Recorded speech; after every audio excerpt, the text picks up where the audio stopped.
Brilliant. I think we'll make a start there then. So welcome if you're just joining into the Pathfinder applicant briefing for Enable. The recording and a PDF of the slides will be put up on IFS in due course after the briefing takes place. So I'm just going to introduce to you who we have on the call with me today. So my name is Jamie Lee. I'm the competition manager for this competition here at Innovate UK. I'm here with Richard, who is the innovation lead. We also have Natalia, who is from DBT. We have a pre-recorded video from David from DBT. And we also have Rick and Sunil from Zenzic with us today. So now I'm just going to go through the agenda. So the agenda is displayed on the screen here, and we will end with some useful links and a Q&A. So please place any questions that you may have into the Q&A box as we go through the briefing. We now have a pre-recorded video from David from DBT to watch.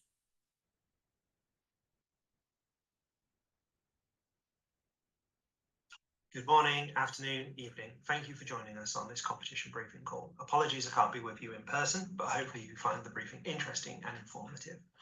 As Head of CAM Technologies and Innovation, I am responsible for aligning government's growth objectives with the opportunities that CAM and the UK CAM sector present. These competitions are our first major commitment from the 150 million CAM Pathfinder programme and a strong step forward in that alignment. Hopefully you're all aware of the opportunity that CAM brings us. If we get this right, there will be significant positive impact across society.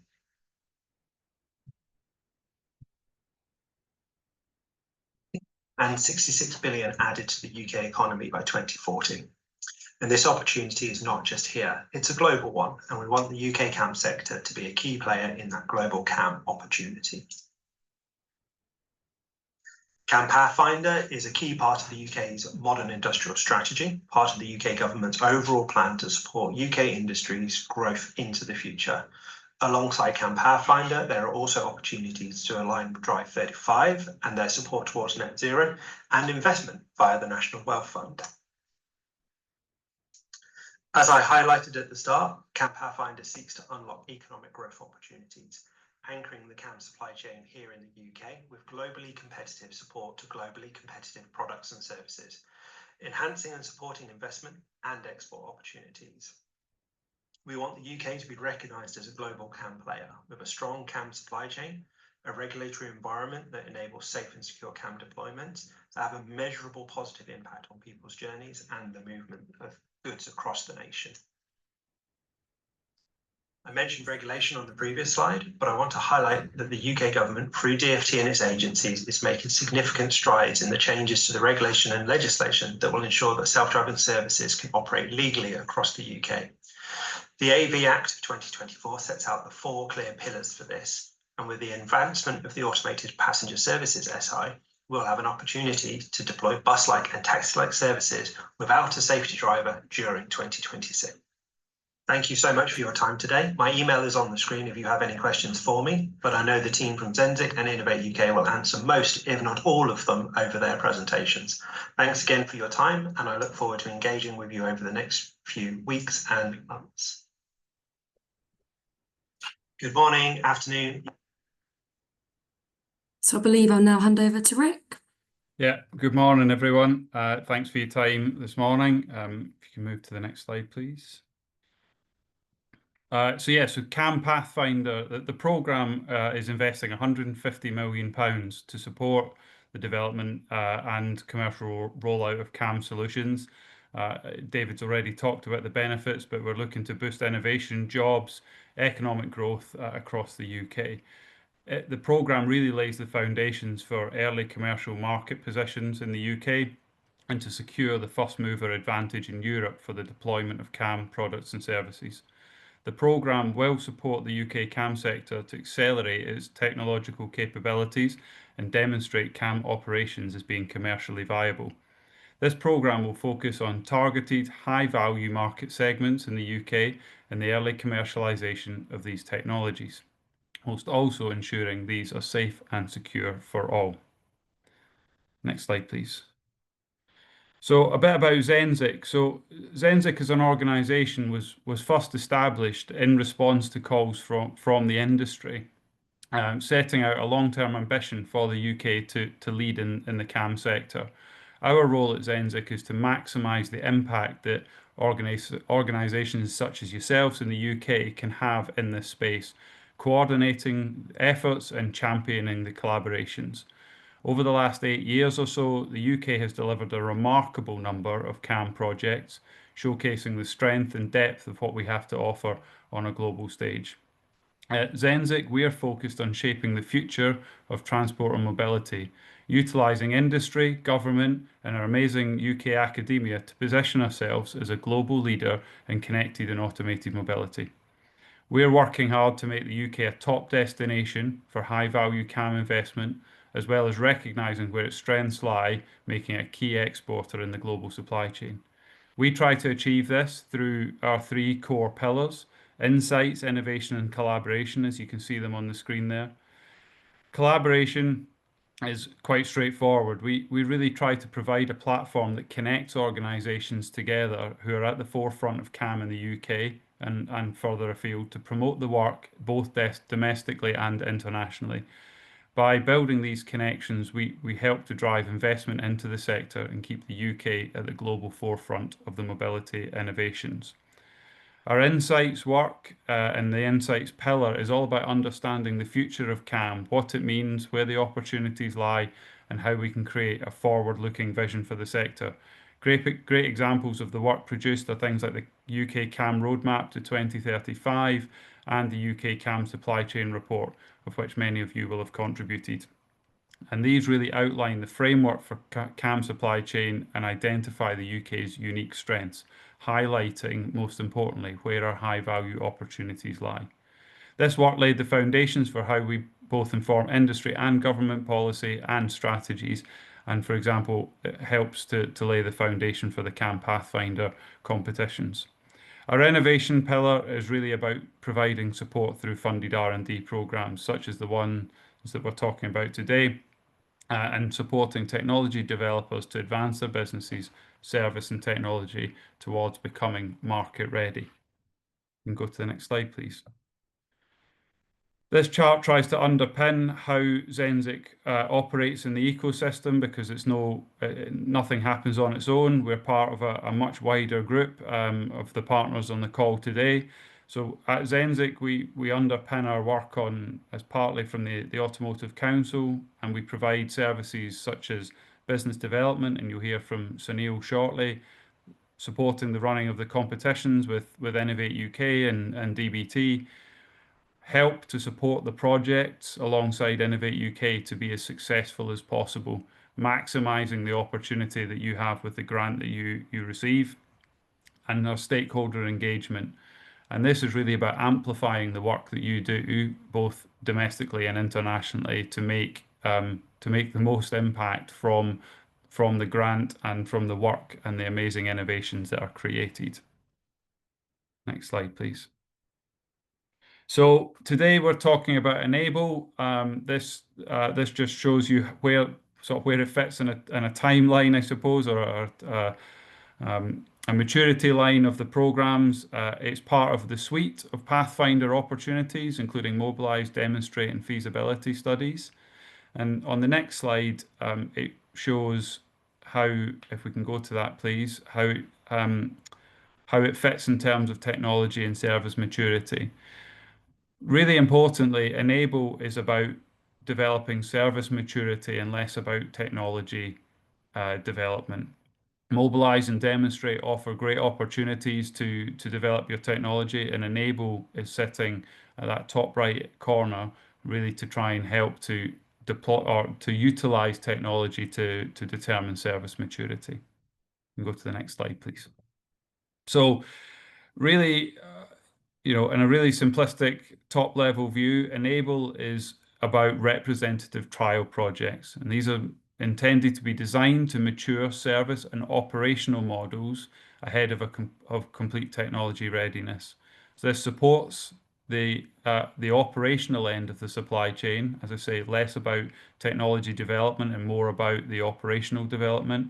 These should be live trial projects, and there's £2 to £4 million per project on offer, and we expect these to last between 18 and 24 months. And critically, they have to be collaborative. Next slide, please.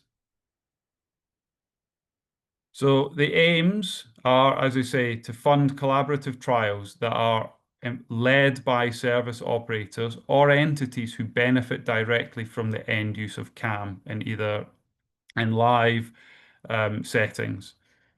These successful projects have to demonstrate the operational model, service delivery, define roles and responsibilities, and enable commercial readiness for future CAM deployment at scale.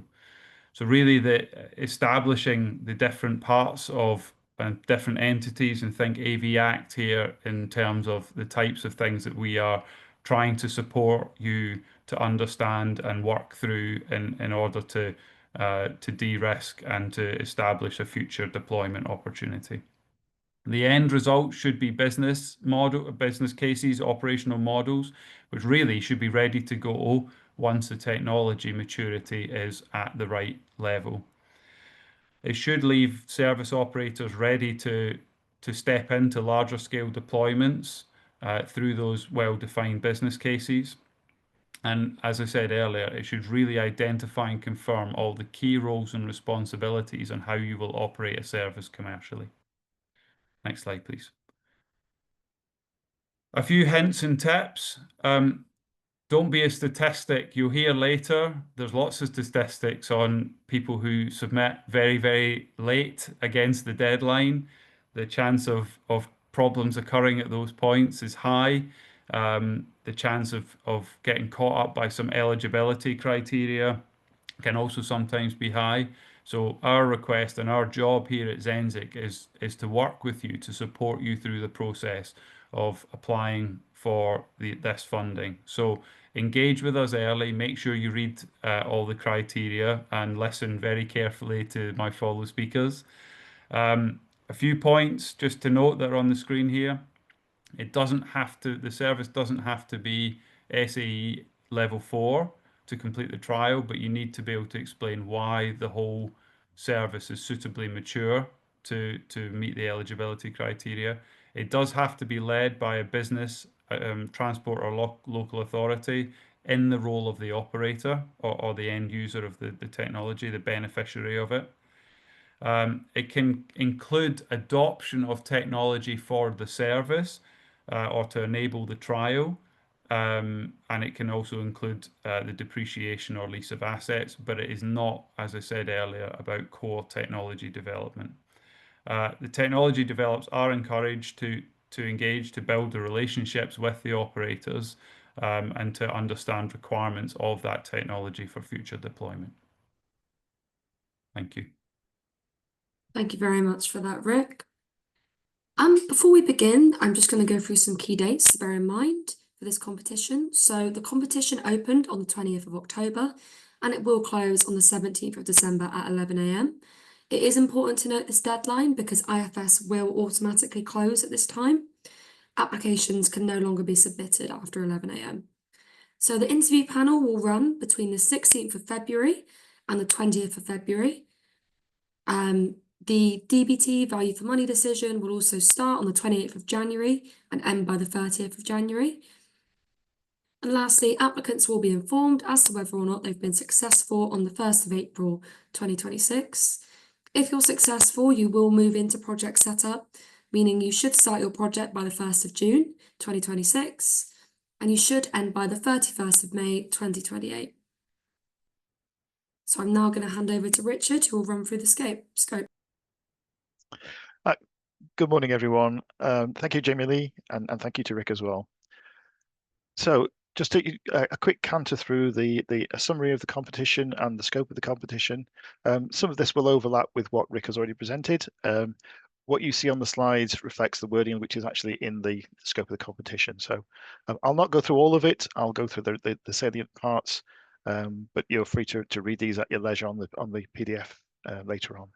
So on the first slide, looking at the summary, the key point to take away here is the final paragraph, where the government will invest up to £50 million of grant in up to 6 projects for this competition. Obviously, that is subject to a sufficient number of high quality applications being received. Next slide, please, Jamie Lee. Again, we, as in all competitions, we reserve the right to adjust the funding allocations for any competitions under exceptional circumstances. And things do change in terms of policy or portfolio funding considerations. I'd like to draw your attention to the second paragraph, which is slightly larger in text. So the aim of this competition is to support UK's ambition to advance CAM services in high value areas into commercial offerings. So this will be achieved by funding trials led by service operators or entities who will benefit directly from the end use of the CAM in a live or analogous setting. Next slide, please. So we've heard that the aim of the competition is to support the government's ambition to advance our services into those commercial offerings. The design of these trials should be dictated by a market pull. What is the requirement for this service, as opposed to a technology push because a technology has become available or because somebody wants to trial it in a specific area? So this is why the projects will need to be led by the person who or the organization that has that demand. So suitably mature technology should be used in order to answer commercial business case requirements, rather than developing technologies during the project. So as Rick has said, this is not a technology competition. This is about developing those services. So your proposal must outline a project for a live trial with real stakeholders to demonstrate clear potential towards a commercial CAM service. Next slide, please. So your proposal must identify the type of service to be trialed. For example, is it a passenger service? Is it a freight service? Last mile delivery? Or what is it? And it must identify key aspects of that deployment domain. So your proposal must also identify clearly all the key roles and responsibilities of the different participants within the project. So particularly if you're working or your deployment domain is on the public road, you will need to identify who is going to be the authorized self-driving entity, the ASD, as defined within the legislation, and also who will be the no user in charge operator. Now, I accept that in some projects, you may not reach a no user in charge condition, you may not reach level 4, but you must still have an organization identified who will take on that responsibility, and that organization should be developing the capabilities to undertake that responsibility of that particular role. And finally, of course, it needs to be very clear who the landowner is or who is the body that's responsible for the operating domain, which might be a local authority, for example. And where relevant, you should identify the other key organizations involved, connectivity providers if you're reliant on connectivity, maintenance organizations if that's not the same organization as an operator, etc. Next slide, please. So there are some things that your projects must do, and they must trial suitably mature CAM technologies in a plausible commercial service, develop operational models, and support business case definitions for future CAM deployment at scale. Your project must also use CAM technologies to advance commercial readiness to deploy CAM services in specifically defined locations in the UK. Your project must also be led by the service operator or the entity who will benefit directly from the end use, i.e. the service. And they must quantify the benefits as part of the business case analysis during the project. So that we expect that to be an output. Your project must also be conducting substantial trial operations to a level of maturity that actionable business cases can be defined for the service, or a derivative of that service, or similar deployments elsewhere. And finally, your project must have the aim to lead to larger scale deployment opportunities, which will drive measurable economic benefit, both to the project lead and of course the other project partners, and more generally across the UK. And finally, adoption of CAM technologies are permitted to enable these trials to be undertaken, such as route mapping, logistics, on-site support, etc. but fundamentally, the technology development is not part of the project. Next slide, please, Jamie Lee. So as Rick has mentioned, the technology providers may build relationships with future operators to develop business cases. But as I've just said, core development of technologies is excluded from this competition. If you want to do core technology development, then please look at the other competition, which is called Demonstrate. We ran the briefing for that yesterday. If you have a look on IFS, you'll find that. So please do look at that competition if development of technologies is what you're interested in. So if your project uses public roads or other public places, it must follow the Department for Transport Code of Practice for automated vehicle trialling. And if your project intends to proceed without a safety driver present, you must seek to comply with the associated requirements, which we expect to be published either at the end of this year or more likely during 2026. We tend to use a lot of different terminology in this particular space. So to ensure that there is consistent and clear understanding of what is being meant, please do use your terminology in the application and comply with the meanings detailed in the BSI Flex 1890 version 6, which is the Connected and Automated Mobility Vocabulary Standard. Thank you. We are going to have a portfolio approach because we want to fund a variety of projects across different geographies, different service types, different supply chain origins. So generally, we would tend to prefer those supply chains which are coming from the UK, but we're not making that exclusive.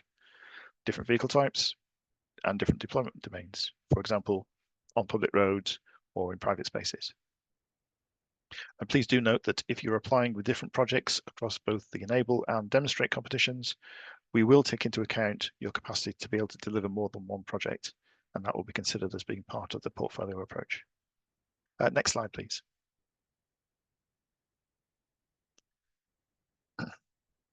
So moving on to the themes. You might recollect if you were on the call yesterday that the themes yesterday were optional in terms of you could choose one or another. In this competition, the themes that we state, you must consider and analyze and report on all of them. So please do take note, you need to consider all of these particular themes. So the first one is the operational models, role definitions, which I've mentioned, legal and ethical liability areas across the different roles, the routes towards compliance with the current, the near term, and the likely long-term regulatory requirements for vehicle approval, authorization and licensing, recognizing that those that haven't been written yet, it's going to be impossible for you to guarantee that you can comply with them, but we expect you to be engaging with the appropriate authorities, understanding the direction of travel of some of those requirements. You must also report on your detailed solutions about training. That's training of developers, operators, maintenance staff, remote monitoring staff, etc. You must also report on virtual and physical verification and assurance processes, which are required to meet all the different stakeholder requirements. So the stakeholders might be regulatory or local authorities or landowners, etc. It needs to be all the stakeholders. You must also look at and report on in-service use monitoring. What level of monitoring will you do? What will you monitor? How will you report it? All those sorts of considerations of handling data as well, which is the final bullet point, collection of data. What data can you afford to keep, or what do you have to keep? What can you afford to reduce down to? How do you handle that data? How do you process it? How do you store it on the vehicle? How do you store it off vehicle? All these things need to be taken into consideration. Next slide, please. Other things you must also do within your projects is consider and report on the safety cases, including the content of different versions for different stakeholders. So it may be that the ASDI has one level of safety case, NEWCO has a slightly different one. Insurance companies will need to see a version of a safety case. Local authorities will need to see a safety case. Emergency services, and of course the general public. There needs to be versions which are suitable for each of those stakeholders. We'll also require you to look at insurance engagement and insurance cost modeling, because modeling these insurance costs can be quite significant at the moment. We're seeing a lot of problems with current projects struggling with insurance costs, and so getting a clear understanding of how a service might be insured and what level of cost is associated with that is absolutely key to your project. Again, you should look at the infrastructure requirements. That might include connectivity and remote monitoring, remote operations. So again, we expect you to report on those. We also like you to look at the scalability to a wider customer market and assessment of willingness to pay for services such as those trialed within the project. Now that will depend on quite what your service is and how you expect to develop it, but we would expect you to have some view as to how you're going to scale that outwards. And then finally, we'd expect you to be reporting on establishing those supplier requirements for vehicle platforms based on the operator users and needs. So in other words, what technologies are existing, what technologies need to be developed, what's missing, what are the jigsaw pieces which aren't available yet. Okay, next slide, please. So just moving on to the projects that we're not going to fund. So we're not going to fund projects that are focused solely on technology, component, system, or vehicle development.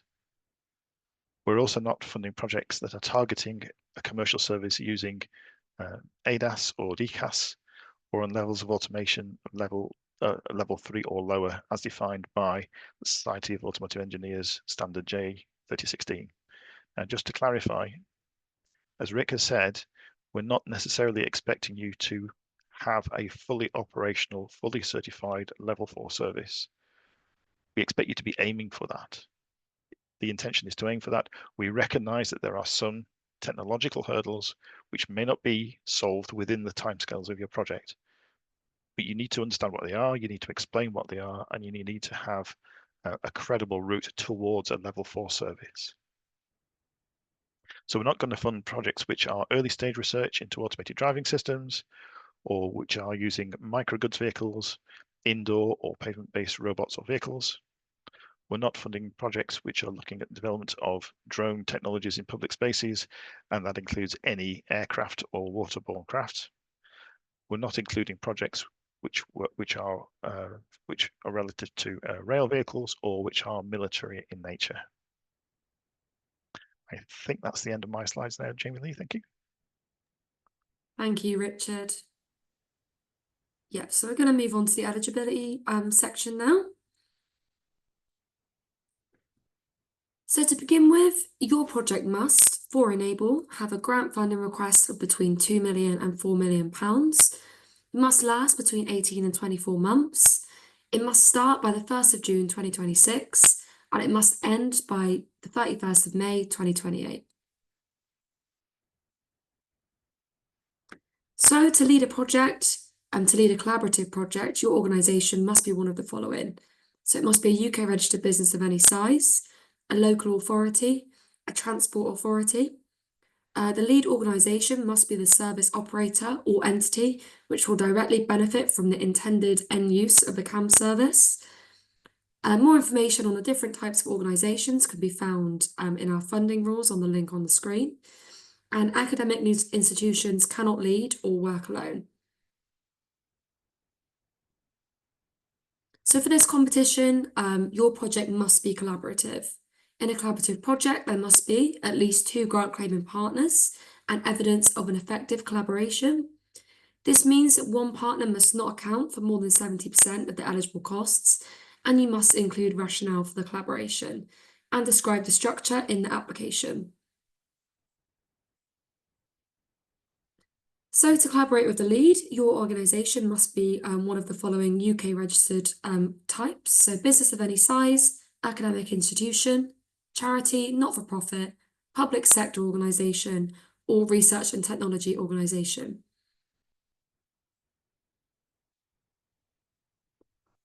So your project can include partners that do not receive any funding, for example, non-UK businesses, but their costs will count towards the total project costs. And we are allowing the use of subcontractors in this competition. So in terms of the number of applications, these are the rules. So a business, local authority or transport authority can only lead on one application, but it can be included as a collaborator on one further application. If a business, academic institution, research and technology organisation, charity, not-for-profit or public sector organisation is not leading on any application, it can collaborate on up to 2 applications. This competition does allow you to submit a previously submitted application, but please be aware that addressing assessor feedback does not necessarily guarantee that the application will be funded. So we're now going to take a look at how you start and complete your application in IFS. So to start an application within IFS, you'll need to create an account. You must enter IFS as the correct organisation type, whether it is you starting an account as a lead applicant or whether you're a partner being invited in by the lead. Businesses should use the company's house lookup function so that we have your company number. If you are not company's house registered, you are still eligible to start an application, but if successful, you must register with company's house before your goal can be issued and provide us with this. Failure to register could result in an offer being withdrawn. This is because to be eligible as a UK registered business, you have to have a company's house number. Other organisations will need to enter their information manually. Please note a registration number that does not relate to a fully registered UK business will not be eligible. So for example, FC or BR prefixes, businesses registered in the Channel Islands, Isle of Man or Crown dependencies are also not eligible for funding as a UK business. For further information, please review our general guidance.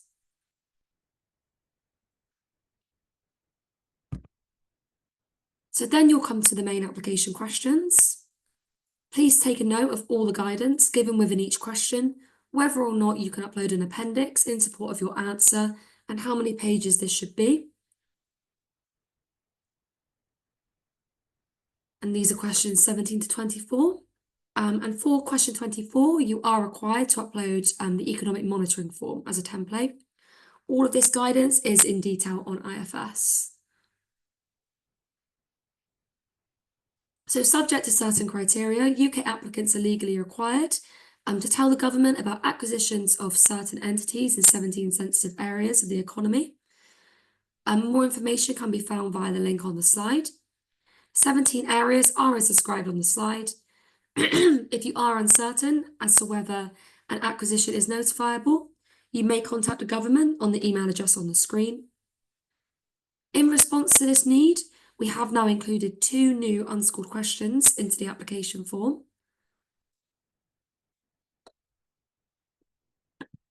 So you will need to let IUK know if the strategic export controls apply to the information in your application.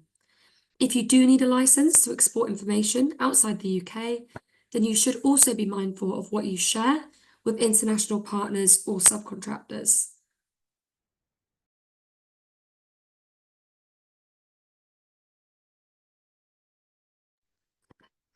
So this is the first new unschooled question.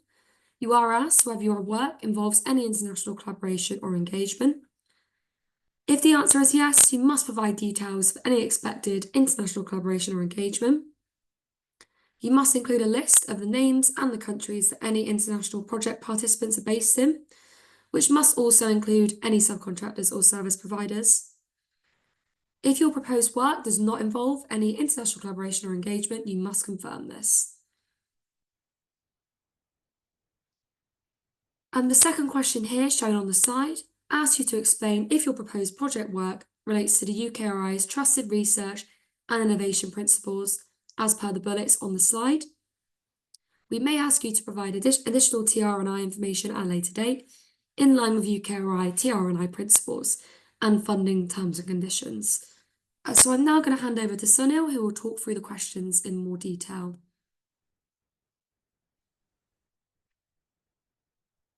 Good morning, everybody. My name is Sunil. I'm Business Development Manager representing Zenzic today. So as you can see on the questions, these types of questions aim to extract both business strategy and specifics around your project proposal. Please consider some of these unscored questions as they could provide key points of reference for the application and the assessment process. We do advise to thoroughly review the supporting documentation and guidance before compiling your responses. Next slide, please. So I'm just going to go through some of these questions and provide some key points, and hopefully that will support you in your application approach. So starting with question 9, this asks the applicant to explain the strategic importance of your project proposal. Applicants should clearly describe the long-term business strategy and its relationship to the CAM sector, provide evidence of senior level engagement and ability to exploit the project outcomes. Please do explain the strategic fits with existing products and services. Question 10 asks about the market opportunity for your innovation and why now is the right time to undertake your project. Applicants should clearly demonstrate the understanding of the market opportunity, supported with credible evidence and realistic market segmentation. So please do consider serviceable and obtainable market, quantify the market opportunity, do consider timing and growth potential, and why this project positions you to capture the opportunity. Question 11 asks how you will enter and scale your target market. An applicant should aim to demonstrate a clear and credible approach to entering and scaling your target market. Consider distribution and pricing, evidence customer interest and its appropriateness to the maturity stage that you are delivering. Identify any barriers and strategies to overcome them as well. Next slide, please. Question 12 is about your CAM service proposition, effectively what you aim to deliver at scale and post the actual project trial as well. So please provide a clear vision of the service in its operational design domain, how the service will commercially function and operate, how the service differentiates from conventional alternative, but please do draw out any business or commercial model innovation, such as scalability, long-term impacts, pricing structures, or service models. Question 13 is about operational maturity. So please identify and evidence technology availability, its appropriateness for your proposed operating domain, the technology operational readiness. You should aim to have a high level of readiness to move quickly into the trial phase of the project and demonstrate a direction of operational and technology maturity also. Question 14 asks about the trial delivery approach itself. As previously mentioned, some level of technology development might be required, but enable applicants should aim to minimize these efforts. This funding competition is about CAM service maturation. So please clearly articulate expected outputs and deliverables by work package, how each partner will achieve the expected outcomes, identify key resources, equipment, or facilities that are required, and the expected learning outcomes to inform a final service design would be helpful. Next slide, please. Question 15 seeks information about technical assurance, safety, and data. Proposals that demonstrate a comprehensive and credible approach to technical assurance, covering all critical elements required for a safe and compliant trial. So please detail clear plans for safety case development, verification and validation, regulatory compliance, engagement with the insurances, and data governance. Alignment to and adherence to regulation and standards would be helpful. Your approach to cost modeling and what will be produced to validate your project activity. Question 16 requests information about project management and governance. So please make clear the governance structure of the project any tools, processes that will be implemented, explain any interfaces between wider stakeholders, and provide assurance that the project controls are robust and effective. Question 17 is an opportunity for applicants to share the benefits of the collaboration. So please identify how the collaboration will be able to achieve activity through the partners selected, any inter-consortium benefits and expected financial returns, how long-lasting capabilities will be delivered, how knowledge will be shared, and how commercial opportunities will be unlocked. Next slide, please. Question 18 is about the team. So explain the roles, skills, and experiences. Identify the role of the partner in the trial. Identify any resource gaps and how you'll overcome them. And please do identify any subcontracting requirements in the UK or non-UK and provide appropriate justification. Question 19 asks how the project will leverage and strengthen the UK supply chain. So please make clear critical suppliers, their readiness, and or any known challenges and associated mitigation plans that you propose. How will long-lasting supply chain relationships will be established or strengthened? And please do identify any future collaborations and UK growth capability. Question 20 is about risks and how they will be managed both within and beyond your project. So please show a clear, structured approach for managing project risks. Make clear your mitigation and your contingency plans also. Identification and credibility of in-project and post-project risks would be helpful to understand. Question 21 asks about how you will communicate and disseminate your project outcomes. This could be, for example, safety case summaries, operational insights, or data standards.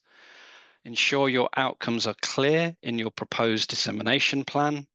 Include target audiences or channels should you wish, but it would be important to know how the dissemination activities will impact the wider CAM ecosystem. Question 22 asks applicants to show a clear and credible plan to turn trial outputs into real-world deployments. So please explain the link from trial outputs to future deployments, how these outputs will build an actionable and investable business case, how follow-on investment might be secured, and a clear route to market and capability building. Identification of early adopters would be helpful here. Hi, Jamie. Sorry, could you just move to the next slide, please? I think, unless it's just stuck on mine. Sorry. Thank you. Yeah, thank you. Question 23 is request justification on the costs of the project, the grant split between consortium members. So please provide the total project costs, the consortium cost grant balance and major cost items, justify any subcontracting, UK and non-UK, an identification of post-project expenditure for CapEx or OpEx would also be helpful. Next slide, please. Question 24 is the section for applicants to justify and assure assessors of financial viability. Please explain, quantify, and evidence how each partner will finance their contribution, what would happen in the absence of funding. A robust and clear and concise counterfactual would be helpful here. Question 25 is the final scored question and asks applicants to provide evidence of the wider UK CAM ecosystem impact from within and beyond the collaboration. So please consider elements such as the UK supply chain, economic and environmental benefits, job safeguarding and job creation, future pricing, and/or operational models. Regional and national impacts would also be helpful here. A quick comment on question 26. You'll be expected to submit a project level economic monitoring form, so please ensure that this document is submitted. My colleague Natalia from DBT will go through this next. Thank you very much. Oh, we're coming to this section, are we? Okay, sorry. So just wanted to share this slide with you all. You will, if you have attended the CAM Pathfinder launch event a few weeks ago, just wanted to share that an established process with our sister company, Advanced Propulsion Centre, has been established for 12 plus years, and we've used these learnings for the Zenzic and the CAM Pathfinder programme.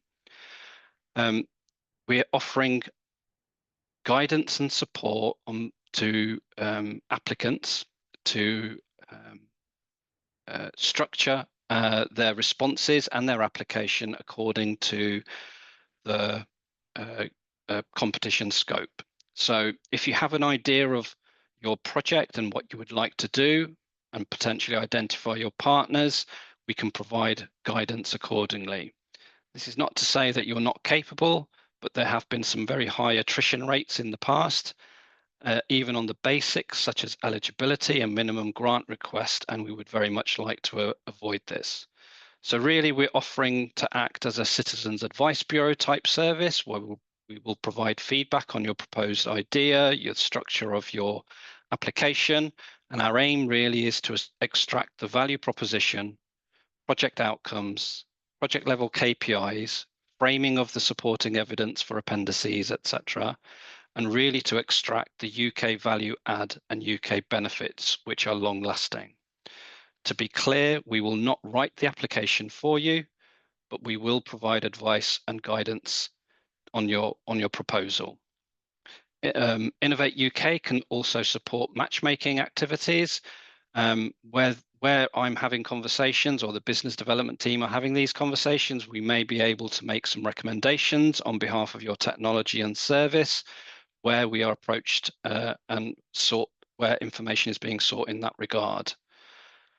Importantly, what we'd really like to achieve is to make sure that you have presented and submit sufficient evidence to provide assurance to assessors of a successful project delivery and for positive project outcomes and for the UK CAM ecosystem. So if you would like some help and support, then please do get in contact with the business development team.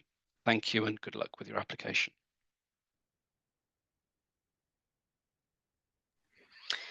Thank you.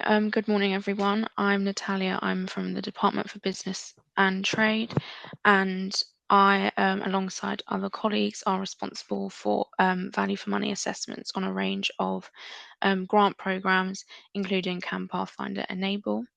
Next slide, please. So I'll just provide a quick overview of a value for money assessment and why we carry it out.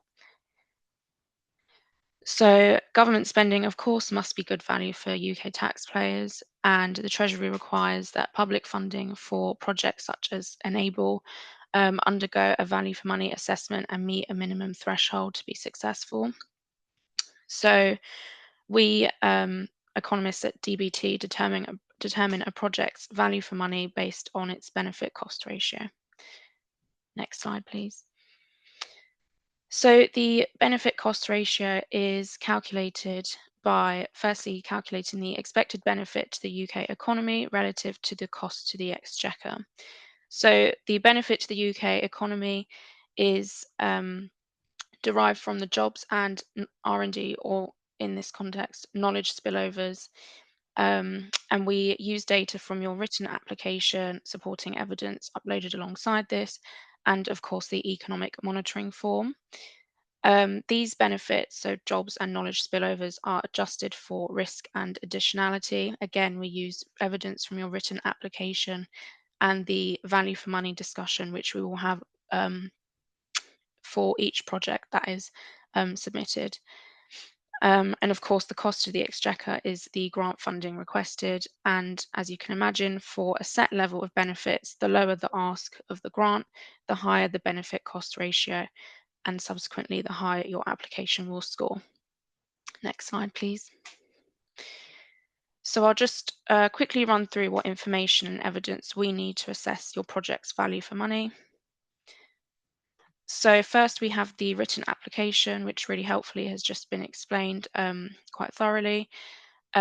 So what we need to see is a clear explanation and justification as to why the grant funding is necessary and why the specific amount has been asked for. We also need to understand the project benefits, and we need a really kind of thorough presentation of the project risks and sufficient mitigations that have been put in place. Secondly, we have the economic monitoring form. This is where we ask you to quantify your benefits, but also include evidence and explanation. The figures which you will provide must be supported with methodology in the corresponding written application questions, and there are also some spaces within the form to provide some further explanation as well. The appendix for each question is an opportunity for you to further evidence and justify your claims. And finally, the value for money discussion, which we'll have for each application, is really an opportunity for myself and fellow assessors to clarify any information from the application that we're unsure of or feel that it needs a bit more explanation, and also offers us a chance to ask for some further details. Essentially, this is really an opportunity to improve the score of your application. Next slide, please. So of course, your application should provide a logical narrative, plenty of evidence explaining why reported benefits and costs are reasonable. So we'll need details of your calculation methods and any assumptions that you've used in your calculations. And finally, supporting evidence and documentation to validate your narrative and calculations. So the kind of evidence, the kind of evidence you can provide can be anything from diagrams, tables, internal documents, letters.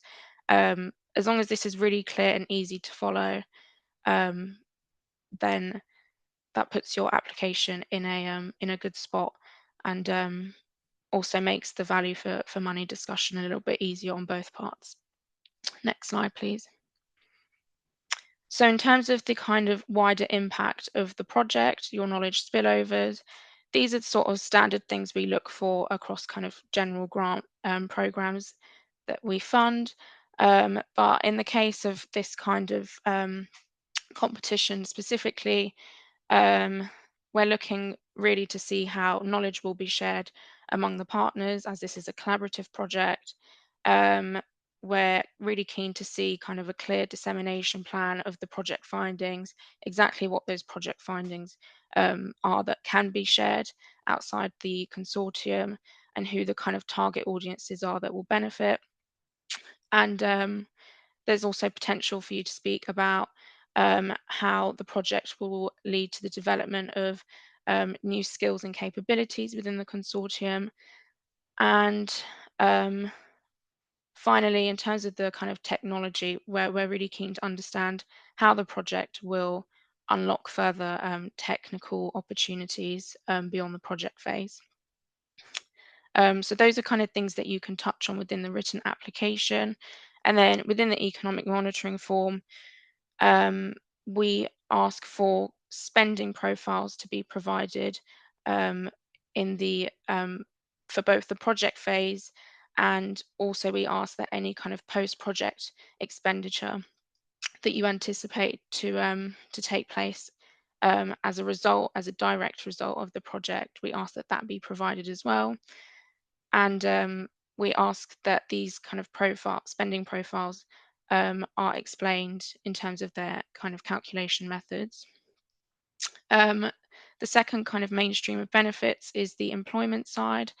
So we want a really clear understanding of the job roles that are both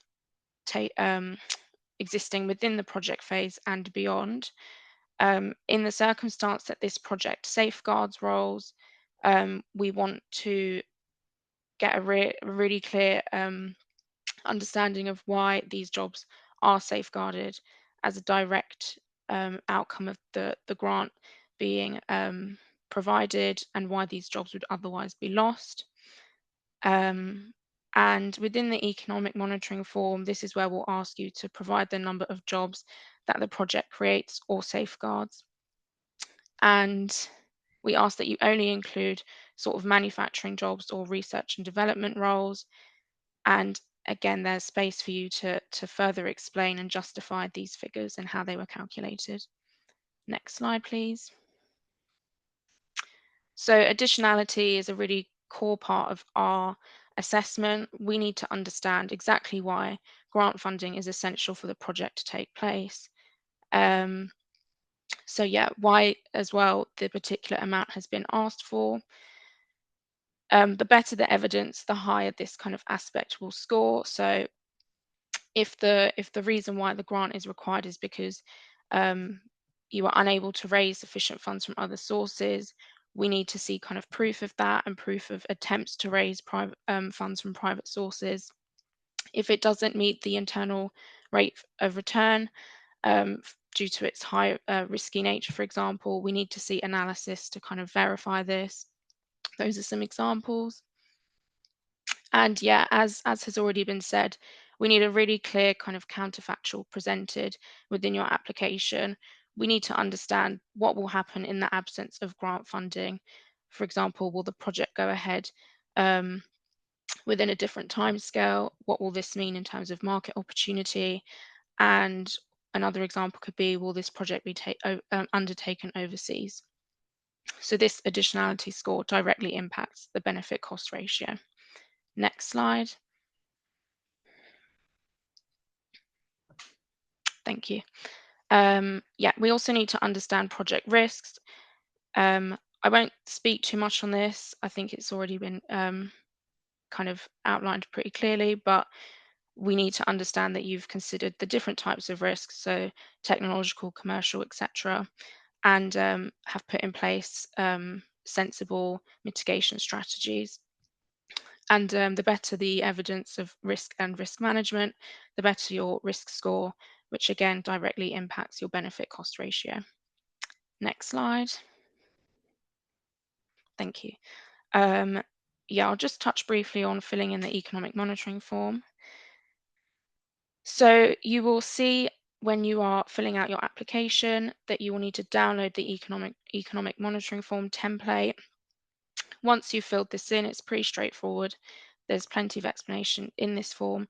You will upload it, and as has already been said, you are asked to confirm within the answer that this has been completed. Next slide. Thank you. So yeah, as I said, the economic monitoring form is relatively straightforward. There are lots of kind of guidance throughout. There are guidance tabs within the workbook explaining how to fill in each section. Just to note that job numbers should be entered cumulatively across the project profile. And as I've said, there will be spaces for you to further justify and evidence the numbers that you will be entering into the form. Please use this to really help us understand the figures that have been provided. Next slide, please. Actually, I think that's it on my part. But yeah, best of luck with applications. And if there are any questions, please do reach out to myself or my colleague who will be happy to help. Thank you. Thanks very much, Natalia.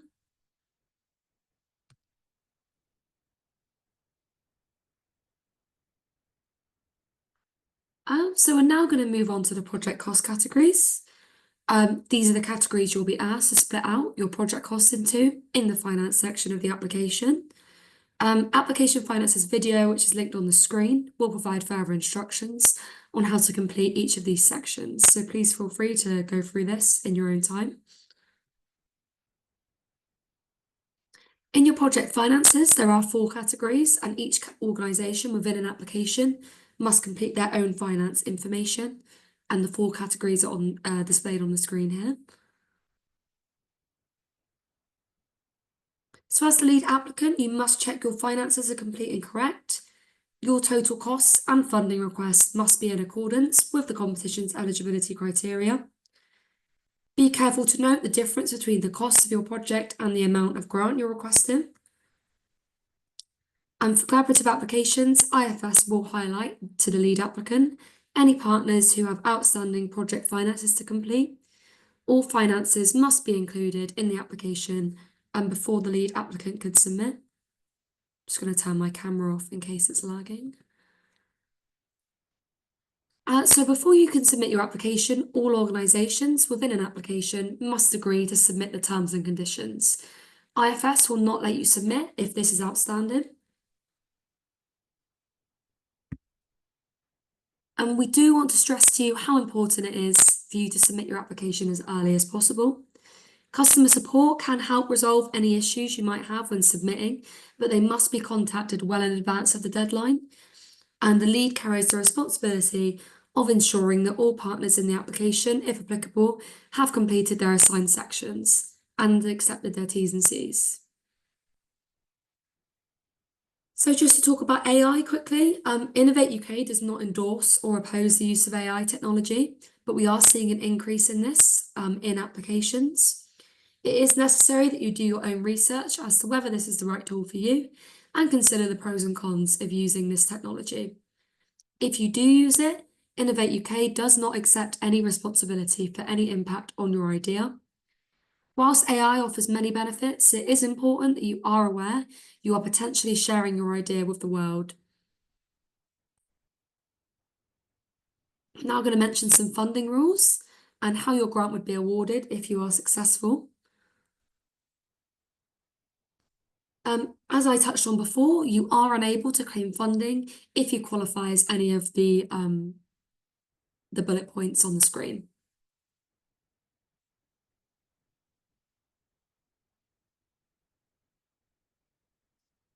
Firstly, there are some instances where we would not be able to award you for any funding. This could be if you have an outstanding final claim or independent accountant report on a live Innovate UK project. In this case, you will not be eligible to apply to this competition as a lead or a partner. We will also not award you any further funding if you've not made substantial effort to exploit a previous award or failed to comply with the grant terms and conditions. So we award our grants under the UK subsidy control regime, which incorporates various agreements and frameworks. This slide shows the definition of a subsidy. Innovate UK is unable to award funding to organisations that are considered to be in financial difficulty. All organisations that are awarded funding are subjected to financial viability and eligibility checks. If you are an applicant who is conducting activities that will affect the trade of goods and or electricity between Northern Ireland and the EU, then your grant would be awarded under European Commission state aid rules. In order to be eligible to receive state aid, you must pass the Undertakings in Difficulty test. This only applies to limited liability companies that are more than 3 years old. If you have a parent company, the test can be performed on your parent or holding company. If you are successful in the competition, we will apply this test as part of our viability checks. So as you can see on the screen here, for industrial research projects, you could get funding for your eligible project costs of up to 70% if you're a micro or small organisation, up to 60% if you're a medium-sized organisation, and up to 50% if you're a large organisation. If your project is nearer to the market and classed as experimental development, you can claim up to 45% of your project costs if you're a micro or small, up to 35% if you're medium size, and up to 25% if you're a large organisation. Research organisations undertaking non-economic activity can claim 100% of their project costs or 80% of full economic costs for DES registered institutions like universities. So we're now going to run through assessment. So to help you understand what happens after you've submitted your application, Innovate UK have produced a series of videos, and we won't run through them now, but please do watch them at your leisure. You will receive a notification explaining the next steps if you pass a technical assessment, where you'll proceed into project setup in IFS. Please do be patient in this stage. Assigning MSPs and getting finance checks complete can take several weeks. Please ensure you share the T's and C's with your legal team at the earliest possible opportunity. Once notified, you'll have 30 calendar days to do this. The final step will be to sign and return your grant offer letter. We must first approve it, and then you will get a go live email confirming you can start your project. Your project will always have a start date at the first of the month, and you can only claim for costs incurred and paid for after your project has started. So how do you get paid? Grants are claimed and paid out following authorization quarterly in arrears. You can only claim for costs incurred between your project start and end date. And organisations being funded at less than 100% will need to provide evidence that they will have funding available to meet their share of costs. And grants can only be paid into an approved UK bank account. So these are a list of our accepted business bank accounts, which is subject to change. Please note we carry out regular reviews of authorised accounts to ensure they remain compliant with FCA and PRA standards. And we may remove any organisation from the list that does not meet these standards. So before we finish today, I just want to touch on our partners' business growth. Innovation-focused businesses face obstacles to growth. Common stumbling blocks include managing technical risks, knowing where to find and access the right resources, and having the right combination of skills and expertise within the business to continue to grow and scale. The Innovate UK Business Growth Service is there to support innovation-focused SMEs to overcome these barriers. The support is delivered at a local level by innovation and growth specialists who will provide deep expertise, access to regional, national and international resources, and work with you in a flexible and tailored way. So each organisation in the application will be asked to complete a project impact questionnaire. These questions help Innovate UK to measure the impact our support has on organisations, businesses and individuals. Project impact questions are not scored and they don't form any part of the assessment. However, you will not be able to submit your application until you and any partners complete this. So please take a look at this early on in your application.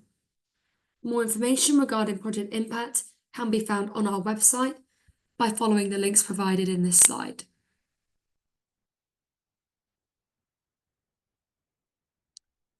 And just to quickly touch on Innovate UK Business Growth again, the support is fully funded and will be offered to all successful UK-based SME competition applicants following the start of their projects.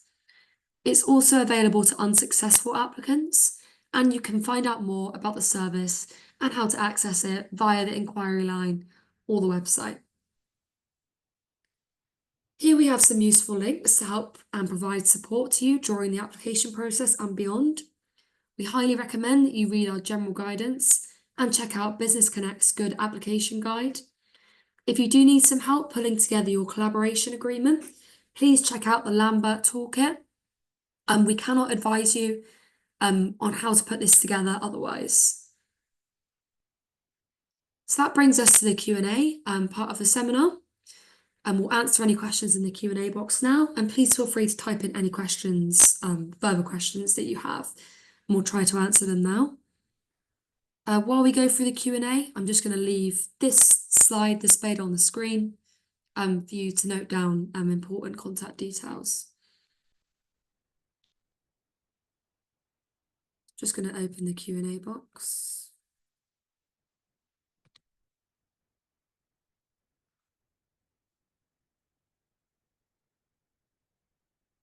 Okay. First question we've got here is, can the team provide a link to the video recording of the webinar of Can Pathfinders Demonstrate? Yes, we will. I'm just awaiting on that link today. As soon as I receive it, it will be uploaded to IFS along with a copy of the slides. I hope that answers the question. Can CAM applications in off-site vehicles, such as those on construction sites, quarries, and similar environments, be considered within the scope of the call? I think the answer to that is yes, they can. My only slight caveat to that is clearly there are existing applications where autonomous vehicles and autonomous machines are being used on construction sites and within quarries. So please do make sure that your project is sufficiently innovative if that's what you want to do. I don't know if Rick wants to add any more to that. No, I think you've answered it perfectly, Richard. Thanks. Thanks both. Please can you say more about the DBT value for money discussions? Yep, I believe that question was posted before I started speaking about that, but I will say they're relatively informal. It's more just a chance for us to pick up on anything we feel like could be further clarified from the application and the economic monitoring form. Thank you. Also, please pop your questions in the Q&A box if that's okay. I'm not sure if there's normal questions in the chat, so please put them over here in the Q&A. We've got a question here. Appiway provides software for local authorities to manage and publish granular digital traffic orders. This complies with the Automated Vehicles Act. We have over 40,000 kilometres of the UK network mapped. Where can we find a list of CAV operators that require curbside compliance for pickup and drop off for this funding? I'm not sure there is such a thing as a list, and I think if there was a list of current operators, it would be very, very short. I think it's probably a good idea to engage with our colleagues at Zenzic, and they'll be able to give you some idea of the not just the organisations that are currently operating, but also the ones which are likely to be operating in the near future. I think that's probably a better route forward. I think you could probably list the existing operators as on one hand. Thanks, Richard. Is the limit on involvement 2 projects per consortium, or is it per programme, e.g. max 2 across both enable and demonstrate? I could take that one. So if you are participating in either of the competitions, you can enter into up to 2 applications. So you can either be a collaborator on 2 applications, or you can lead on one and be a collaborator on another. You can't lead on 2. And that's true across both of the competitions. So in theory, across the 2 competitions, you could apply into 4 applications. Now, we know that in the past, some applicants have chosen to do this in the expectation that they won't get all 4. And one of the reasons why we've added in the new sentence about taking into account ability to deliver is because if a small organization is actually successful on 4 competitions, they may not have the resources to be able to complete those, which would be unfair on the other applicants, both in their consortium and other applications, full stop. So what I would suggest is, as both of these competitions are going to interview, if you are successful in more than one competition or in more than one application, so if you're going into more than one interview across the 2 competitions, think very carefully about how you're going to resource your particular project, and explain in detail how you resource all of them if you are successful in all of them. I think that's a good idea to bear in mind before you get into interviews. Would you agree with that, Rick? Yeah, absolutely. Thank you. Thanks both. Is the presentation of the session available? Yes, it is. As soon as I receive the recording for both both Demonstrate and Enable, they'll both be uploaded to IFS. That answers the question. Any more questions, please pop them in the Q&A box. Jamie Lee, there's a few questions that are actually in the chat. Yeah, I was trying to encourage them to be put in the Q&A. Yeah. Yeah, I think there was one question, is the development of the safety case documentation for a service included in the scope? I think that was posted before Richard talked through the scope. So I think that hopefully has been answered that it is. So hopefully that one is clear.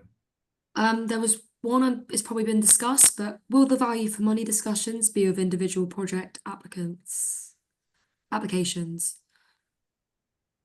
Yeah, that will be for every project that makes it to that stage in the application process. Yeah. Can't see any more in the chat box, I don't believe.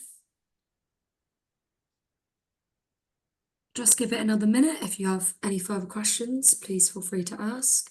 If not, if anything does pop up after the briefing, please email the email address on the screen. And we've got one here. East Lothian Council would be interested in collaborating with digital twin systems enablers, i.e. DTRO, road condition assessors, asset management, etc. Will a list be provided? I think maybe if I take that one, just kind of to parrot what Richard said earlier about lists, I wouldn't necessarily say there's a publishable list of every possible company, but I would encourage you to get in touch with us at Zenzic, and we can look to put you together with the right people. Emily Handley put in the chat the info@zenzic.io email address, and I would encourage you to drop a note there, and then Sunil or one of the other members of the team will get in touch. Thanks, Rick.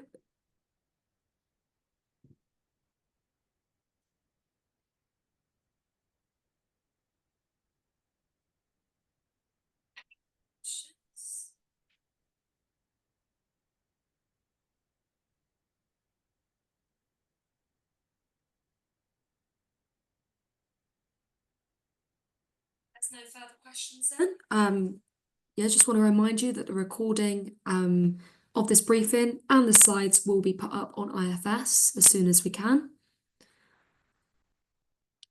So yeah, I don't believe there's any more questions. Richard or Rick, did you have anything to add before we close the seminar today? Only to say good luck with your applications. Yeah, same. Good luck. And as we've all said earlier, the earlier you get in touch, the more that we can support you. And the earlier you submit your application, the less chance there is of running into last minute challenges. So think ahead, and good luck. Brilliant. Good luck from me, everyone, as well. And thank you for attending today. We appreciate it. Thank you.